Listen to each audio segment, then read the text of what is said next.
Hello everyone, in this video I am going to discuss class 9th periodic test 2 mathematics of Chitkara International School conducted on 27th September 2021. So let's start our discussion with question number 1. Question number 1 is the decimal expansion of the number square root 2 is. Now square root 2 ये कैसा नंबर है? Irrational number. और हमें पता है irrational number की decimal expansion कैसी होती है? Non terminating and non recurring. So options check कर लेते हैं। ऑप्शन ए में है फाइनाइट डेसिमल, ये तो इनकरेक्ट है।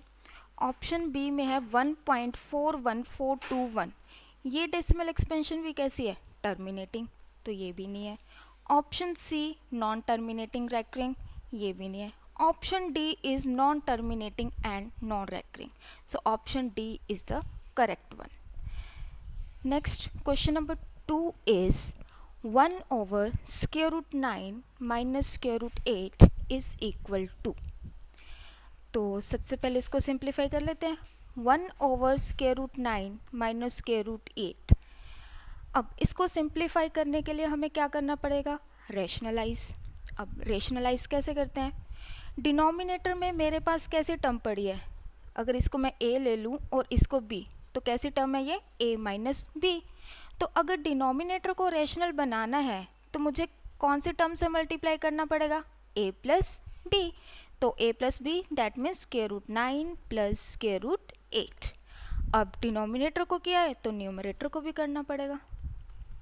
सो न्यूमरेटर हमारा बन गया square root 9 plus square root 8 over denominator में बन गया this is a minus B into A plus B that is A square minus B square. अब ए स्क्वायर स्क्वायर रूट 9 का स्क्वायर माइनस स्क्वायर रूट 8 का square, this becomes square root 9 plus square root 8 over square root 9 का square 9 minus square root 8 का square 8। तो ये बन गया हमारे पास square root 9 plus square root 8 over 1। अब मेरे पास आ गया square root 9 plus square root 8, लेकिन ऑप्शंस में तो मेरे को ऐसा कुछ नहीं दिख रहा। अब स्क्वायर रूट 9 होता क्या है? 3। और स्क्वायर रूट 8 को मैं क्या लिख सकती हूँ? अब स्क्वायर रूट 8 को क्या लिख सकती हूँ मैं? 4 इंटू 2। अब 4 का स्क्वायर रूट क्या होता है? 2, तो ये बाहर आ गया 2 और स्क्वायर रूट में रह गया 2। तो स्क्वायर रूट 8 को मैं लिख सकती हूँ 2 रूट 2, तो दिस इज 2 रूट 2। तो 1 over square root 9 minus square root 8 किसके इक्वल आ गया? 3 प्लस 2 रूट 2। देखें कौन सी ऑप्शन है? Option D. So option D is the correct answer. Next question number 3 is the diagonals of the rectangle ABCD intersect at O। rectangle ABCD बना लेते हैं। Suppose this is rectangle ABCD। उसने क्या बोला? The diagonals of the rectangle intersect at O। diagonals बना ले इसके। This is the diagonal AC and this is the diagonal BD। Now these diagonals intersect at O, so this point is O। If angle COD is equal to 78 degree, angle COD कौन सा होगा? COD, ये angle, this angle is given to us 78 degree। Then angle OAB that means ये angle find करना है हमें। अब ये angle कैसे find करें? अब ये एंगल कहाँ पे आ रहा है? देखो ट्राइंगल ओ ए बी में। अब ये एंगल मेरे को तभी मिल सकता है जब ट्राइंगल के मेरे को ये एंगल और ये एंगल पता होंगे। अच्छा, क्या ये एंगल मुझे पता है? यस। कितना है ये? 78 डिग्री। क्यों? Vertically opposite angles are equal. अगर ये 78 है तो ये भी 78 है। अब मुझे ये एंगल चाहिए, क्या ये एंगल फाइंड कर सकती हूँ मैं? अब देखें, अब ए बी सी डी क्या है? रेक्टेंगल, और हमें पता है रेक्टेंगल के डायगोनल्स बाइसेक्ट भी करते हैं एंड उनकी लेंथ क्या होती है, equal, bisect each other and equal. तो डायगोनल्स बाइसेक्ट भी करते हैं और इनकी लेंथ्स इक्वल भी है, तो इनके हाफ भी क्या होंगे, इक्वल। अब जब AC BD के इक्वल है तो इनके हाफ भी क्या होंगे, equal. Half of AC is equal to half of BD। अब हाफ ऑफ AC है क्या, OA, और हाफ ऑफ BD क्या है, OB। तो OA किसके इक्वल है, OB के। अब in triangle OAB, OA OB के इक्वल है, तो इनके ऑपोजिट एंगल्स क्या होंगे, इक्वल। हमने रिजल्ट पढ़ा है, angles opposite to equal sides are equal. तो OA के ऑपोजिट एंगल कौन सा है, दिस वन, एंड OB के ऑपोजिट एंगल दिस वन। तो ये दोनों एंगल्स का मेजर क्या होगा, इक्वल। से इसका मेजर मैं x ले लेती हूँ तो इसका मेजर भी क्या होगा, x। अब मेरे को x की वैल्यू निकालनी है, तो ट्राइंगल OAB में एंगल सम प्रॉपर्टी का यूज करके हम x की वैल्यू निकाल सकते हैं। तो ये क्या हो जाएगा, x plus 78 degree plus x is equal to 180 degree. तो यहाँ से आ गया 2x plus 78 degree is equal to 180 degree, and 2x is equal to 180 minus 78 102, and x की वैल्यू आ जाएगी हमारे पास 51। So angle OAB is 51 degree, which is option B. Next, question number 4. In the figure, if x, y and z are exterior angles of triangle ABC, then x plus y plus z is. अब हमें x plus y plus z की value देखनी है कि क्या होगी। अच्छा, अब ये कैसे एंगल्स है, x, y and z, exterior angles of triangle ABC। हमने एक रिजल्ट पढ़ा है कि किसी भी पॉलीगन के एक्सटीरियर एंगल का सम कितना होता है, 360। Sum of exterior angles of any polygon is 360 degree. तो x plus Y plus Z कितना होगा, 360 degree, which is option D.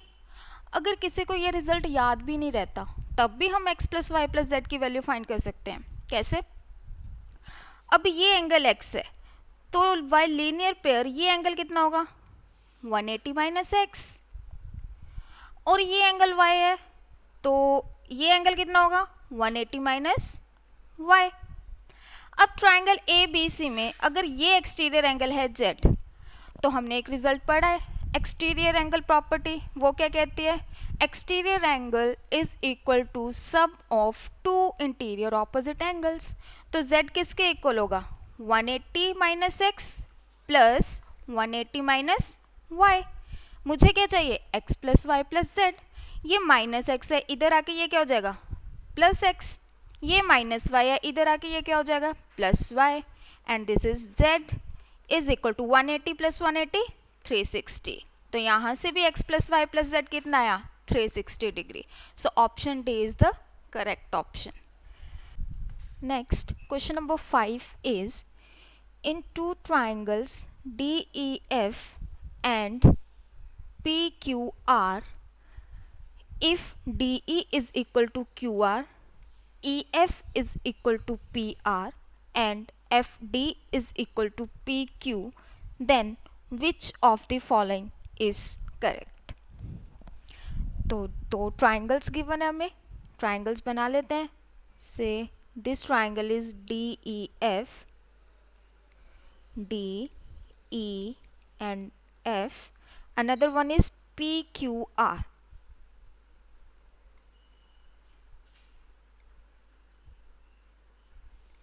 PQR. हमें क्या गिवन है, DE is equal to QR, EF is equal to PR and FD is equal to PQ। अब हमने देखनी है कि इनमें से कौन सी स्टेटमेंट करेक्ट है। अब कॉन्ग्रुएंट स्टेटमेंट जब हम लिखते हैं तो हम कॉरस्पॉन्डिंग पार्ट्स देखते हैं। तो देख लेते हैं कौन सी वर्टिसेस के कॉरस्पॉन्डिंग कौन सी वर्टिसेस आ रही है। अब देखें डी के कॉरस्पॉन्डिंग कौन सी वर्टिसेस आ रही है। अब ट्राइंगल डी ई एफ में डी कहाँ पे है, 1 एंड 3 वाली साइड के बीच में। ट्राइंगल पी क्यू आर में 1 एंड 3 वाली साइड के बीच में कौन सा वर्टिसेस आ रहा है, ये 1 एंड ये 3, कौन सा वर्टिसेस आ रहा है, क्यू। तो डी के कॉरस्पॉन्डिंग कौन सा वर्टेक्स होगा, क्यू। तो डी के कॉरस्पॉन्डिंग हमारे पास है क्यू, लेकिन यहाँ पे फर्स्ट ऑप्शन में डी के कॉरस्पॉन्डिंग क्या है, पी, तो ये ऑप्शन तो इनकरेक्ट है। सेकंड ऑप्शन में देखें डी के कॉरस्पॉन्डिंग क्या है, क्यू, बिल्कुल सही है। अब देखते हैं कि ई के कॉरस्पॉन्डिंग क्या आएगा। अब ई कहाँ पे आ रहा है, 1 एंड 2 वाली साइड के बीच में। पी क्यू आर ट्राइंगल में 1 एंड 2 वाली साइड के बीच में कौन सा वर्टेक्स आ रहा है, आर। तो ई के कॉरस्पॉन्डिंग क्या है, आर। देखें स्टेटमेंट में यहाँ पे ई के कॉरस्पॉन्डिंग है आर, बिल्कुल सही। तो एफ के कॉरस्पॉन्डिंग क्या होगा, जो बच गया vertex that is P, F के कॉरस्पॉन्डिंग पी। तो ऑप्शन बी जो है वो करेक्ट ऑप्शन है। Triangle F E D is congruent to triangle P R Q. Next question number 6, which of the following is irrational. अब हमें देखना है कि इनमें से कौन सा इरेशनल है। अब हमें क्या दे रखा है, डेसिमल फॉर्म में नंबर्स, और हमें पता है इरेशनल नंबर की डेसिमल एक्सपेंशन कैसी होती है, non terminating and non recurring. तो अब हमें ए बी सी डी में देखना है कि कौन से नंबर की decimal expansion non terminating and non recurring है। ऑप्शन ए में हमारे पास है 0.40140014000014 एंड सो ऑन। कैसा नंबर है ये, देखो पहले एक जीरो थी, फिर 2 जीरोज होगी, फिर 3 जीरोज होगी, और आगे ये नंबर चलता ही जा रहा है। तो ये डेसिमल एक्सपेंशन कैसी है, ना तो ये टर्मिनेट कर रही है और ना ही ये रिपीट कर रही है। तो कैसी है ये decimal expansion, non terminating and non recurring. तो ये नंबर कैसा नंबर हुआ, irrational number. So option A is the correct. अगर ऑप्शन बी सी डी भी देखनी है चेक कर लेते हैं। अब ऑप्शन बी में है 0.14, अब ये कैसी डेसिमल एक्सपेंशन है, टर्मिनेटिंग, तो ये कैसा नंबर हुआ, रैशनल। सी ऑप्शन में है 0.1416 बार। अब ये बार क्या रिप्रेजेंट कर रहा है कि ये नंबर रिपीट कर रहे हैं। ये एक्चुअली है क्या, 0.1416, फिर से 1416, 1416 एंड सोन, ये ऐसे चल रहा है। तो ये डेसिमल एक्सपेंशन कैसी है, नॉन टर्मिनेटिंग बट रेकरिंग, तो ये भी रैशनल नंबर है। सिमिलरली ऑप्शन डी भी क्या है, रैशनल नंबर। सो इरेशनल नंबर कौन सा हुआ, option A. Next question number 7, the graph of the linear equation 5x plus 3y is equal to 10 is a line which meets the x-axis at the point। अब हमें वो point find out करना है जहां पर इस लीनियर इक्वेशन का graph x axis को क्या कर रहा है, मीट कर रहा है। तो अब इस इक्वेशन का ग्राफ होगा कैसा, कैसी इक्वेशन है ये, लीनियर इक्वेशन, तो इसका ग्राफ क्या होगा, एक स्ट्रेट लाइन, कुछ ऐसा।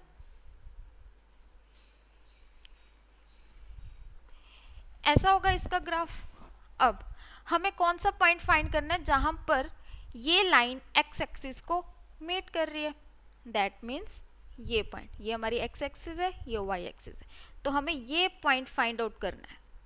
अब ये पॉइंट कैसे फाइंड आउट करें, अब ये पॉइंट है कहाँ पे, एक्स एक्सिस पे, और हमें पता है जो पॉइंट्स एक्स एक्सिस पर होते हैं उनका वाई कोऑर्डिनेट क्या होता है, 0।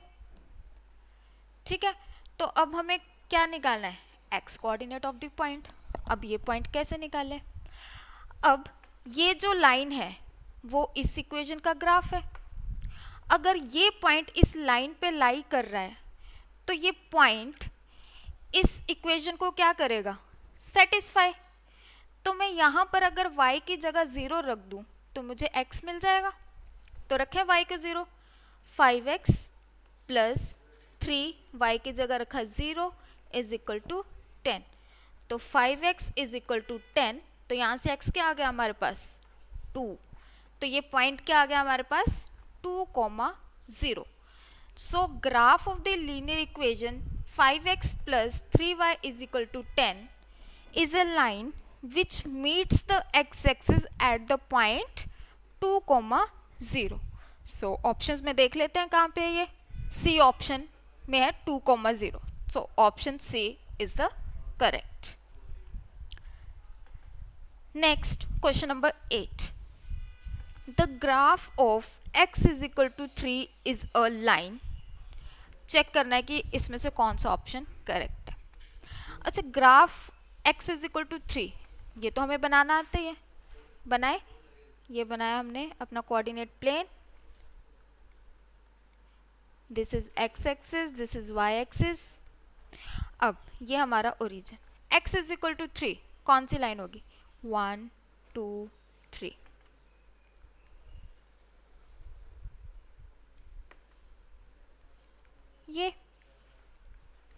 ये लाइन क्या है x इज इक्वल टू 3। अब ये लाइन है कैसी है ये line, parallel to y axis. किसके पैरेलल है ये, y एक्सिस। तो अपनी ऑप्शंस देखें, ऑप्शन ए कह रहा है graph of x is equal to 3 is a line parallel to x axis, लेकिन ये तो अब y एक्सिस के पैरेलल है, तो ऑप्शन ए तो नहीं है। सेकंड ऑप्शन है पैरेलल टू y एक्सिस, बिल्कुल सही। आगे वो कह रहा है at a distance of 3 units from the origin. अब डिस्टेंस देखें इसका, ये 0, ये 1, ये 2, ये 3, कितना डिस्टेंस है ये ओरिजिन से 3 यूनिट्स। तो graph of x is equal to 3 is a line parallel to y axis and at a distance of 3 units from the origin. So option B is the correct option. Next, question number 9. In triangle ABC, if AB is equal to BC and angle B is equal to 70, angle A will be। अब triangle ABC बना लेते हैं जिसमें AB किसके equal है, AC के equal. So this is my triangle ABC। Given है AB किसके इक्वल है, BC के, एंड एंगल B इज 70। हमें क्या फाइंड करना है, एंगल A। अब AB BC के इक्वल है तो इसके ऑपोजिट एंगल्स क्या होंगे, इक्वल। क्यों, angles opposite to equal sides are equal. तो BC के ऑपोजिट एंगल कौन सा है, एंगल A, और AB के ऑपोजिट एंगल कौन सा है, एंगल C। तो ये दोनों एंगल्स क्या होंगे, इक्वल। अगर इसका मेजर x है तो इसका मेजर भी क्या होगा, x। अब हमें x की वैल्यू फाइंड आउट करनी है। अब ट्राइंगल ABC में बाय एंगल सम प्रॉपर्टी क्या होगा हमारे पास, 70 प्लस x किसके इक्वल होगा, 180 डिग्री के। तो यहाँ से हमारे पास आ जाएगा x plus x 2x, 180 minus 70 110। तो x की वैल्यू कितनी आ गई हमारे पास, 55। So angle A will be 55, that is option C. Next, question number 10. The value of 4th root of 16 raised to power minus 2 is। अब इसकी वैल्यू हमने देखनी है। अब 4th root of 16 raised to power minus 2, इसको मैं कैसे लिख सकती हूँ, 16 raised to power minus 2 whole raise to power 1/4। ठीक है, अब this is equal to 16 raise to power minus 2 into 1/4। क्यों, हमारे पास प्रॉपर्टी होती है a raise to power m whole raise to power n is equal to a raise to power m into n। तो वो प्रॉपर्टी यहाँ पर apply कर दी। तो ये हमारे पास आ गया 2 2 2 ज़ा 4।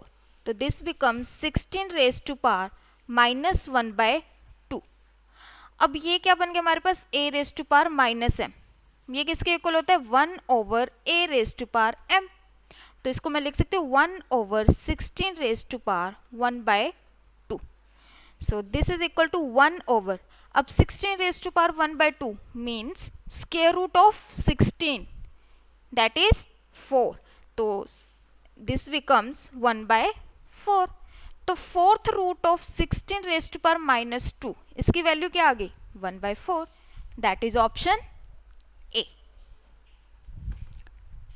Next question number 11 is case study based questions. Ashok is a student of 9th class of government school Chhatarpur. One day while doing his geometry homework he faced a problem in measuring three angles of a triangle as his protractor was old and numbers were erased. Further lines were also not visible. Help Ashok to find the angles of the triangle.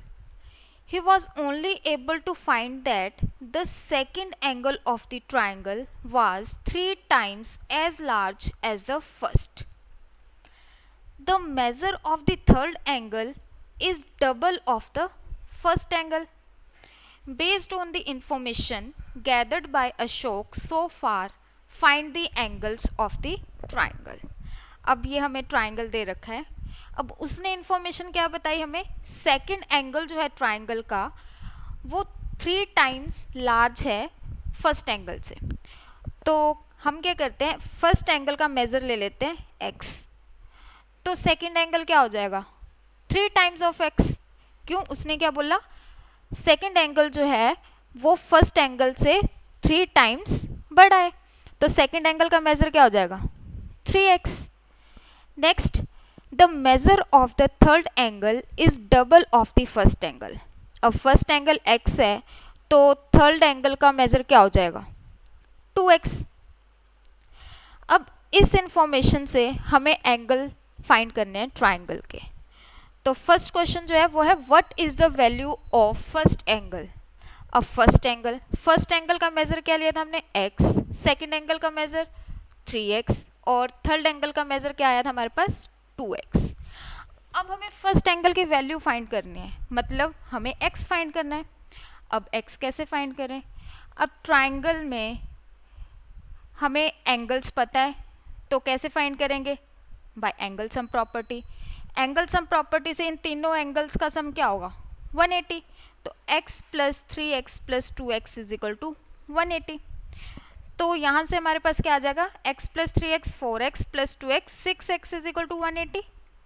तो x कितना आ गया हमारे पास 30 degree.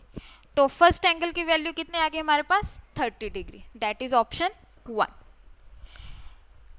Next B part is what is the value of third angle.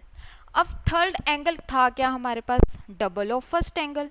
अब first angle की value हमने अभी तो निकाली है दैट इज 30 डिग्री। तो थर्ड एंगल की वैल्यू क्या आ जाएगी 2 times of 30 that is 60 degree. So option 3 is the correct. Next C part is what is the value of second angle.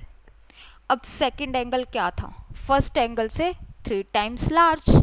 First angle हमारा आया था 30, तो सेकेंड एंगल क्या होगा 3 times of 30 that is 90 which is option 4। So option 4 is the correct. Next D part is what is the value of angle 4 as shown in the figure. देखें फिर से figure, ये है एंगल 4। अब ये triangle का कैसा एंगल है एक्सटीरियर एंगल है ना, एक्सटीरियर एंगल। अब इसको कैसे फाइंड आउट करें, हमें पता है एक्सटीरियर एंगल जो होता है वो किसके इक्वल होता है सम of 2 interior opposite angle.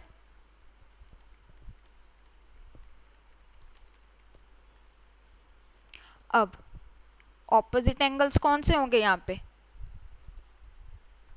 Angle 1 and angle 2।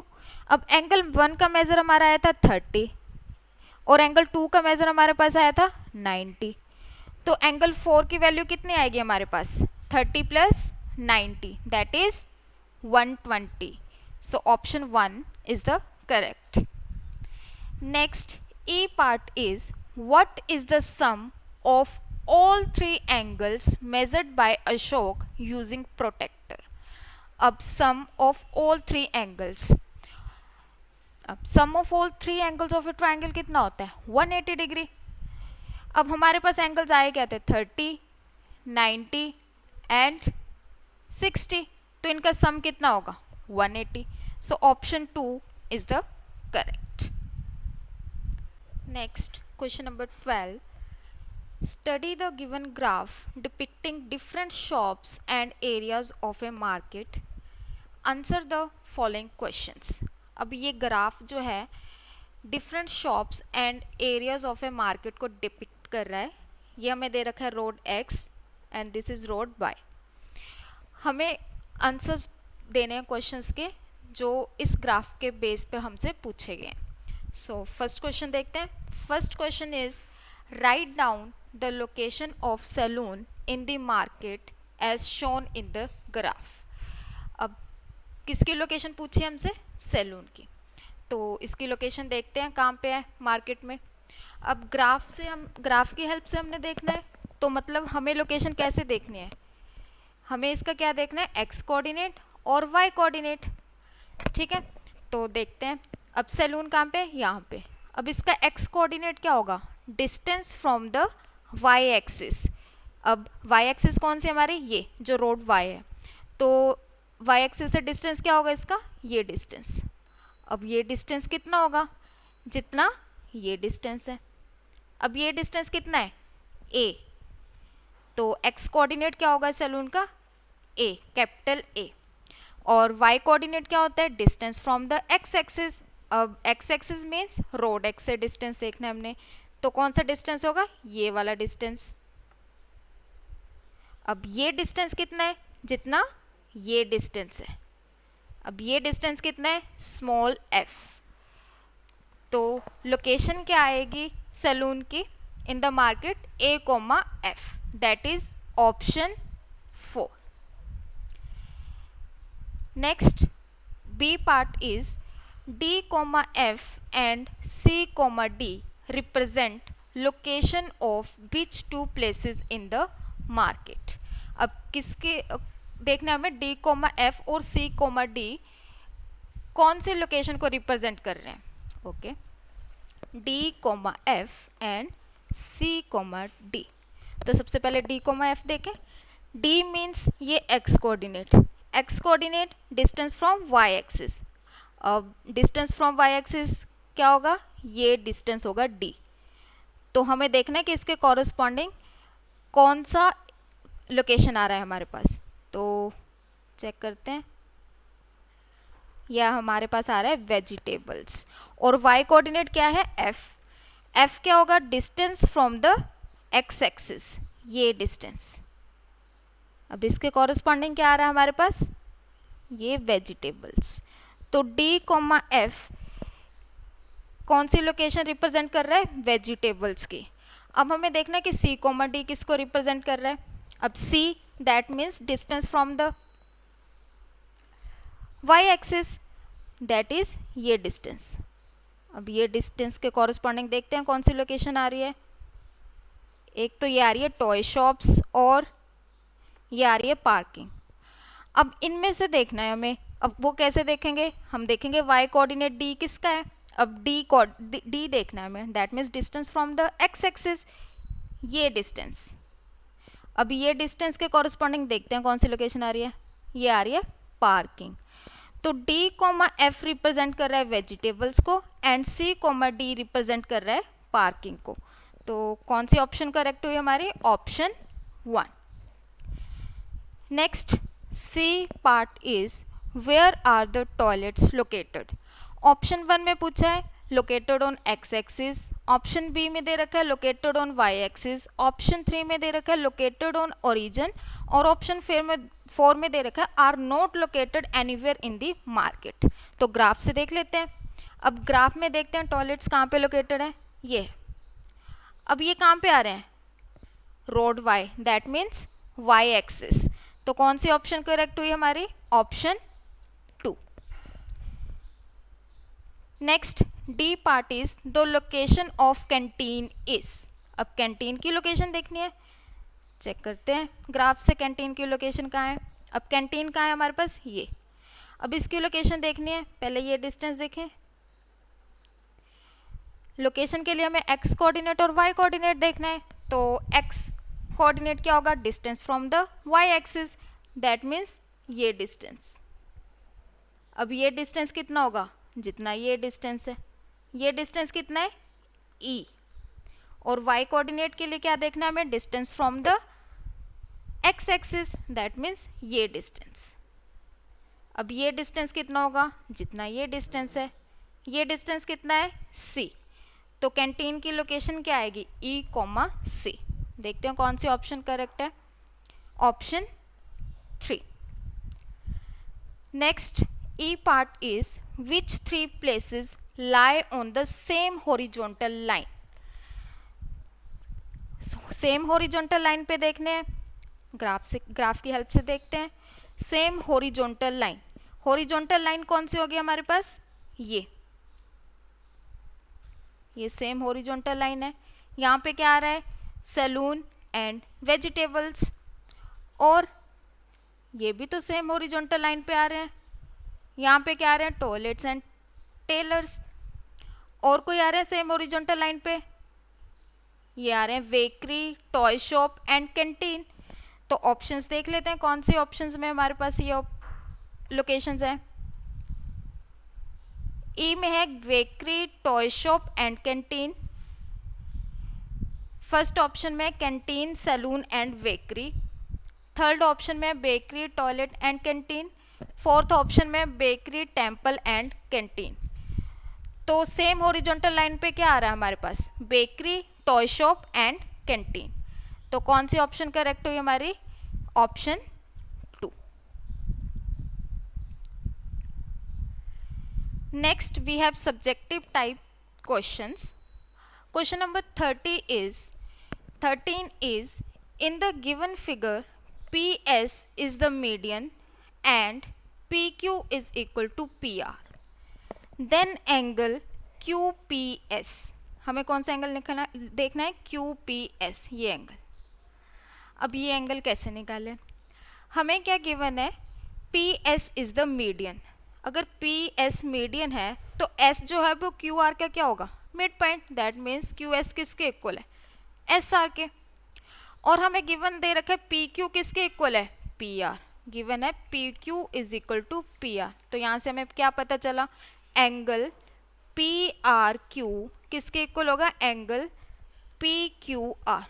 क्यों, angles opposite to equal side are equal. हमें कौन सा एंगल फाइंड करना है, एंगल QPS, ये एंगल। अब ये एंगल कैसे फाइंड करें, अब ये 40 है तो ये भी 40 है, ठीक है। अब ट्रायंगल PQR में एंगल सम प्रॉपर्टी से मैं ये पूरा एंगल तो फाइंड कर सकती हूँ।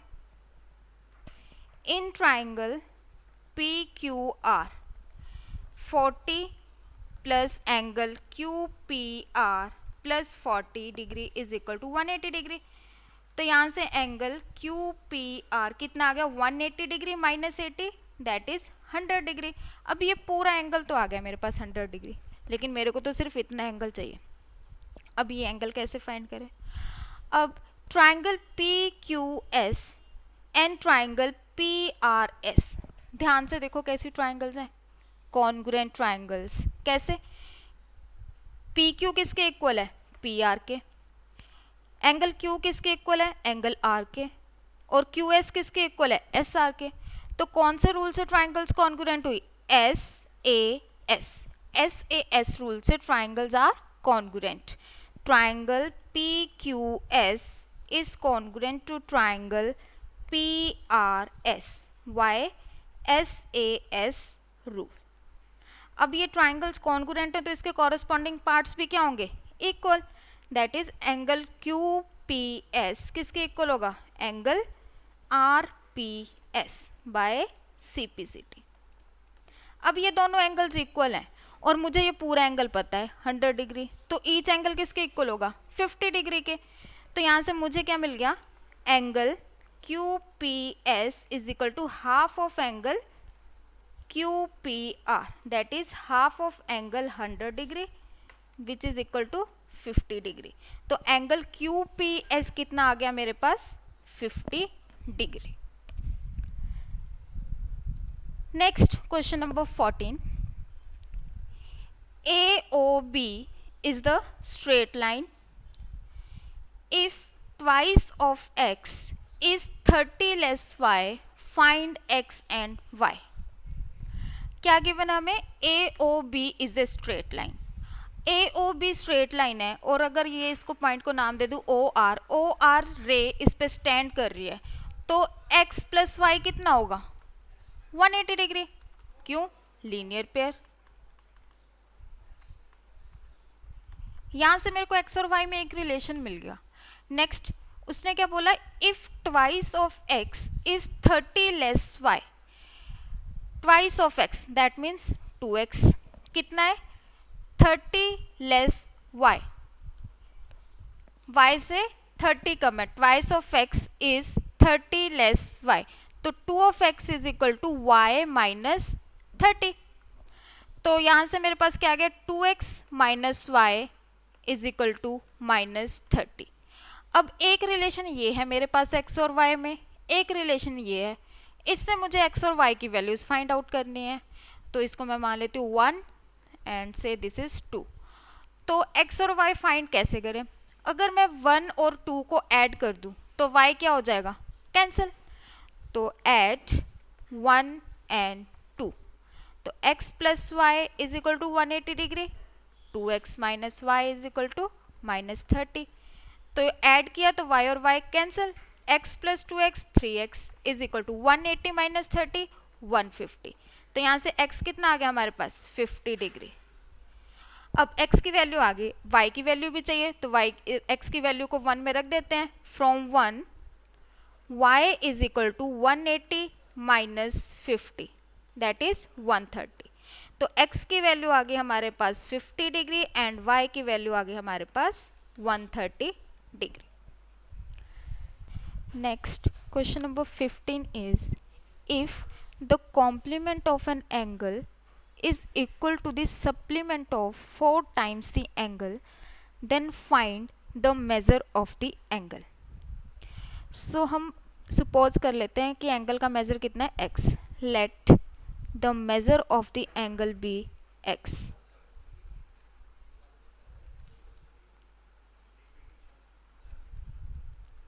अब कॉम्प्लीमेंट ऑफ एन एंगल, अब कॉम्प्लीमेंट क्या होगा x का, complement of x is 90 minus x and supplement of 4 times the angle, supplement of 4 times the angle। अब एंगल का मेजर मैंने लिया था x, तो 4 टाइम्स द एंगल क्या होगा, 4x। तो supplement of 4 times the angle क्या होगा, 180 minus 4x। Supplement of 4 times the angle कितना होगा, 180 माइनस 4x। अब उसने क्या बोला, complement of an angle is equal to the supplement of 4 times the angle, that means 90 minus x is equal to 180 minus 4x। 90 minus x is equal to 180 minus 4x। हमें क्या निकालना है, measure of the angle, x की value find out करनी है। Relation हमें मिल गया है तो यहाँ से हम x की वैल्यू फाइंड आउट कर सकते हैं। अब ये माइनस x माइनस 4x इधर आके plus 4x is equal to 180 minus 90, minus x plus 4x 3x is equal to 180 minus 90 90। तो x कितना आ गया हमारे पास, 30। तो measure of the angle is 30 degree.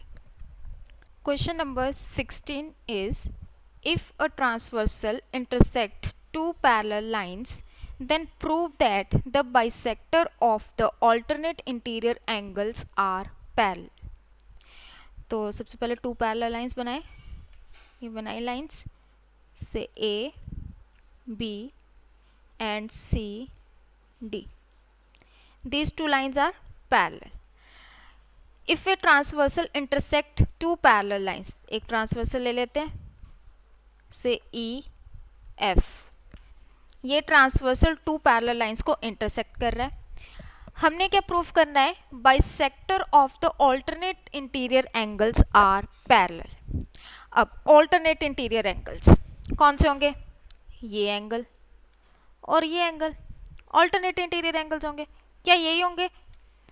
ये और ये भी तो ऑल्टरनेट इंटीरियर एंगल्स होंगे.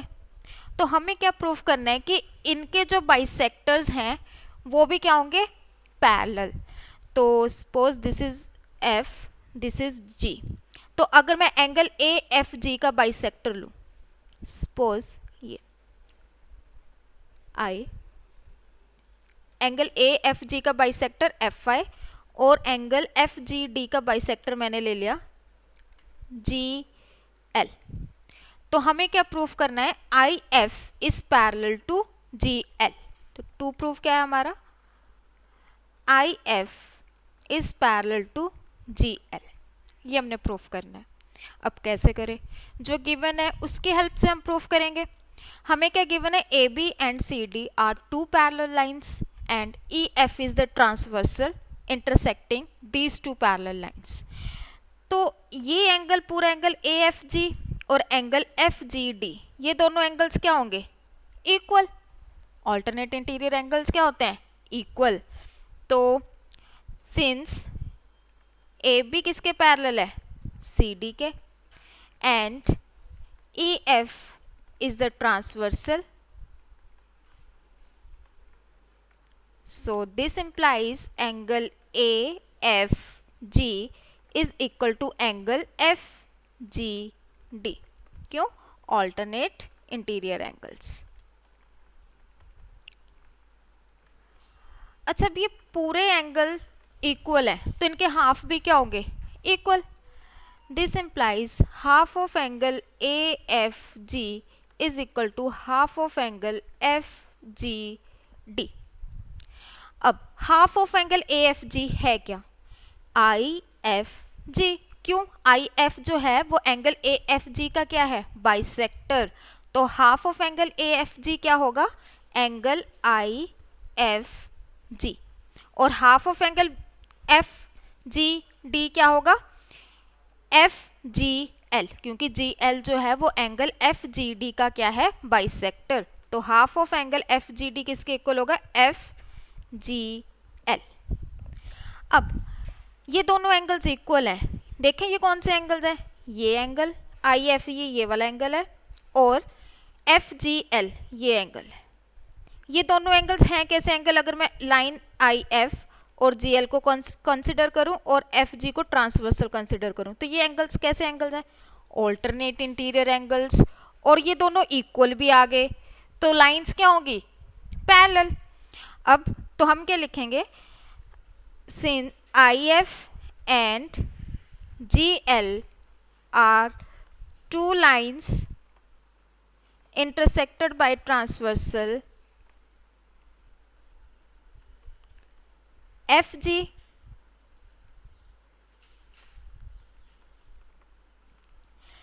angle IFG and angle FGL are the alternate interior angles. Alternate interior angles भी हैं और कैसे हैं? Equals and also equal. So this implies IF किसके पैरेलल होगी? GL. So this implies IF is parallel to GL. So हमने proof कर दिया कि bisector of the alternate interior angles are parallel. Next, question number 17.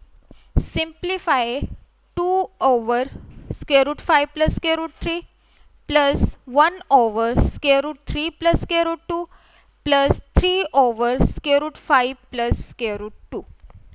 अब हमने इसको simplify करना है, तो सिंप्लीफाई कर लेते हैं। अब डिनोमिनेटर में देखो यहाँ पे क्या है, square root 5 plus square root 3। अगर मैं इसको रेशनलाइज करूँ तो नीचे मेरे को किससे मल्टीप्लाई करना पड़ेगा, square root 5 minus square root 3 से। तो नीचे बन जाएगा a plus B into A minus B, that is square root 5 plus square root 3 into square root 5 minus square root 3। तो वो बन जाएगा स्क्वायर रूट 5 का स्क्वायर माइनस स्क्वायर रूट 3 का स्क्वायर।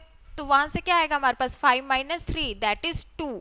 तो 2 से 2 क्या हो जाएगा, कैंसल, क्योंकि न्यूमरेटर में हमारे पास क्या पड़ा है 2।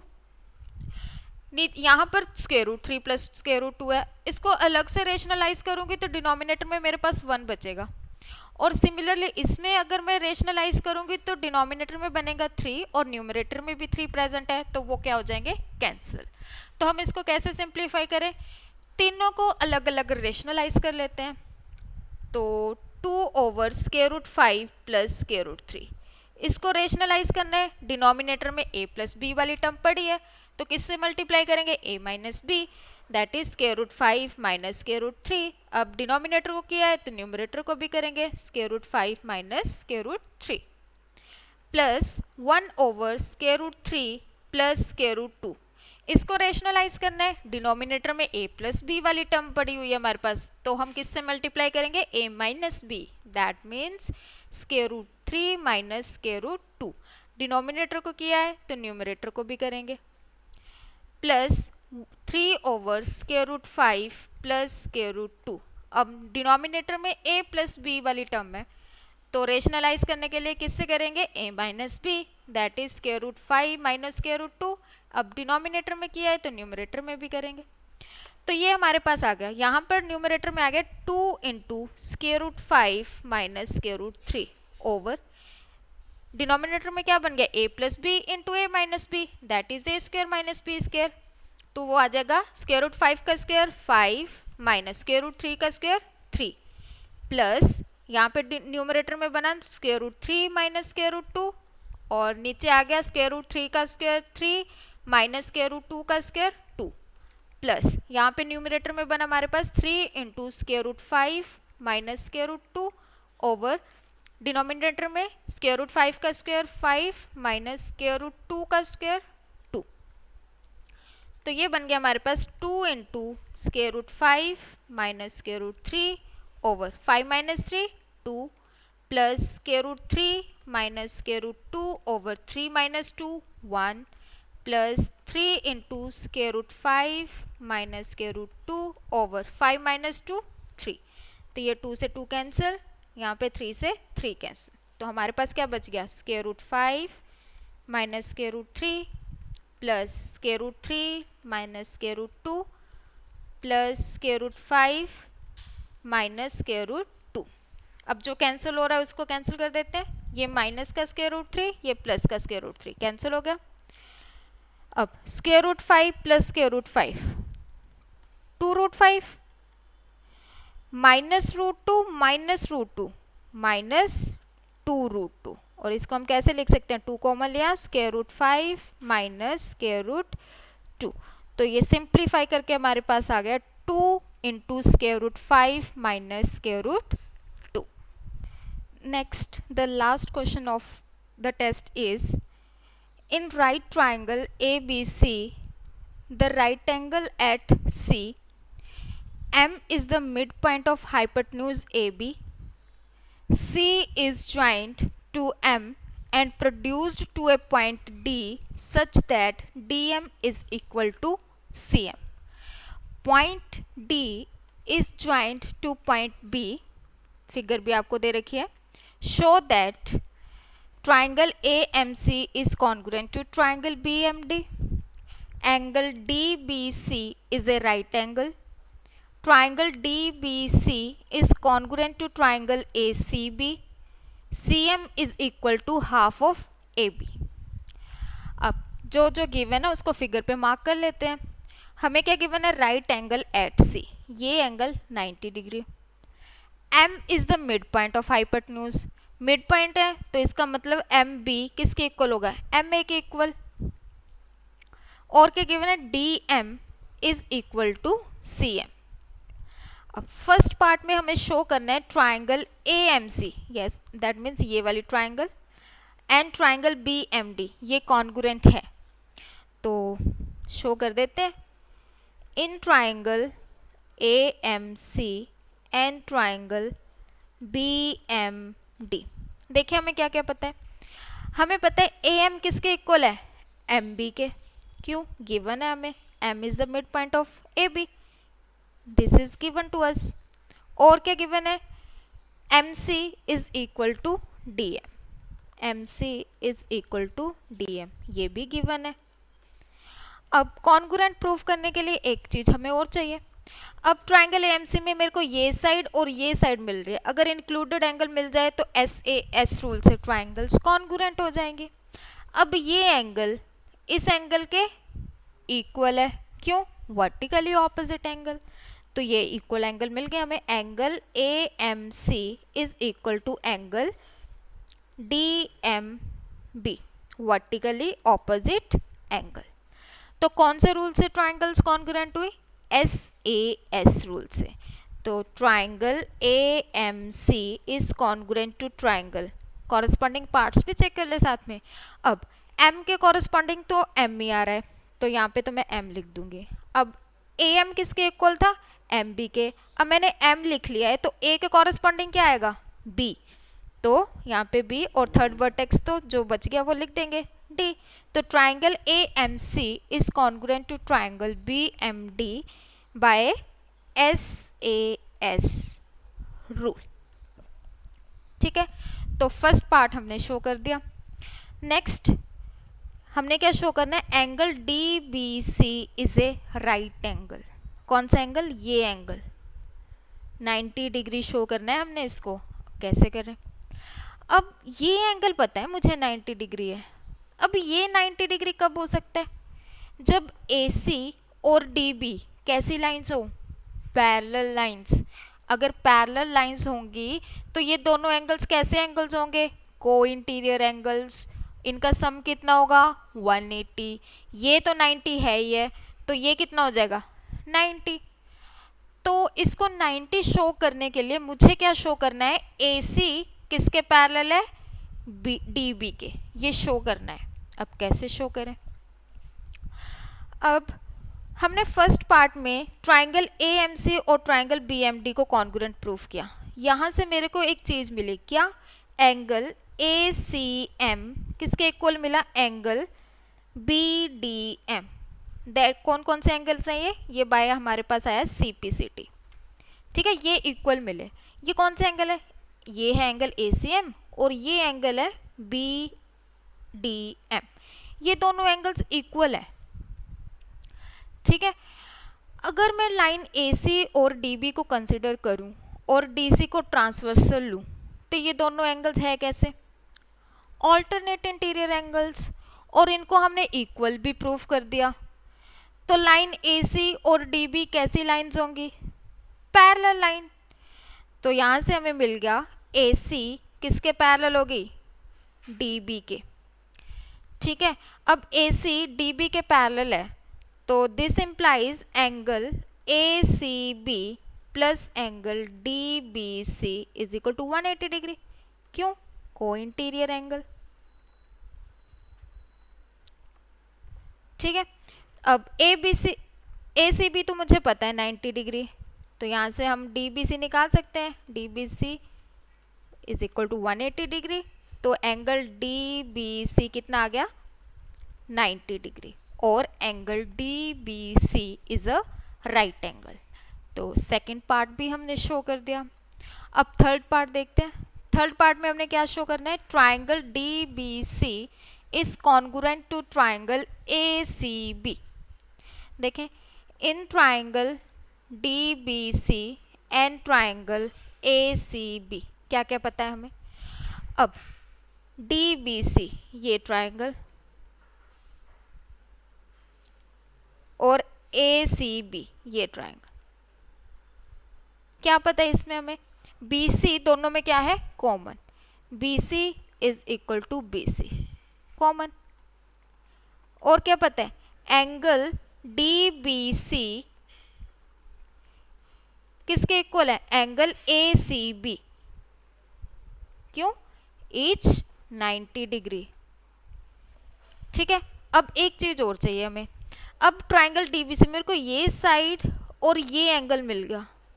अगर ये साइड और ये साइड इक्वल हो जाएं तो एस रूल से ट्राइंगल्स क्या हो जाएंगी, कॉन्ग्रुएंट। अच्छा, क्या डी बी ए सी के इक्वल है? यस। कैसे? फर्स्ट पार्ट में हमने ट्राइंगल ए एम सी और बी एम डी को कॉन्ग्रुएंट प्रूफ करा था, तो यहां से मुझे क्या मिला, A C is equal to B D by CPCT. तो A C is equal to, sorry पहले हम लिखेंगे B D is equal to A सी।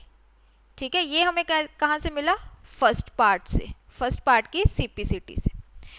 तो तीन चीजें हमें मिल गई। तो triangle D B C is congruent to triangle A C B by which rule, S A S rule से। ठीक है, तो थर्ड पार्ट भी हमने शो कर दिया। अब फोर्थ पार्ट, फोर्थ पार्ट में हमें क्या बताना है, C M is equal to half of A B. C M is equal to half of A B. अब ये कैसे प्रूफ करें? अब सी एम देखें क्या है, सी एम का है ये, सी एम किसके इक्वल है, डी एम के। और सी एम किसका, सी एम डी एम के इक्वल है। और मैं कह सकती हूँ सी एम जो है वो हाफ ऑफ क्या है, D C. C M is half of D C. अब सी एम जो है हाफ ऑफ डी सी है, लेकिन मुझे क्या प्रूफ करना है, हाफ ऑफ ए बी। अब हाफ ऑफ ए बी कैसे प्रूफ करें? अगर डी सी ए बी के इक्वल हो जाए तो प्रूफ हो गया। क्या डी सी ए बी के इक्वल है? बिल्कुल। थर्ड पार्ट में हमने ये ट्राइंगल्स कॉन्ग्रुएंट प्रूफ करी थी, तो यहाँ से डी सी किसके इक्वल है, ए बी के by C P C T. तो C M is equal to half of A B. क्यों? बिकॉज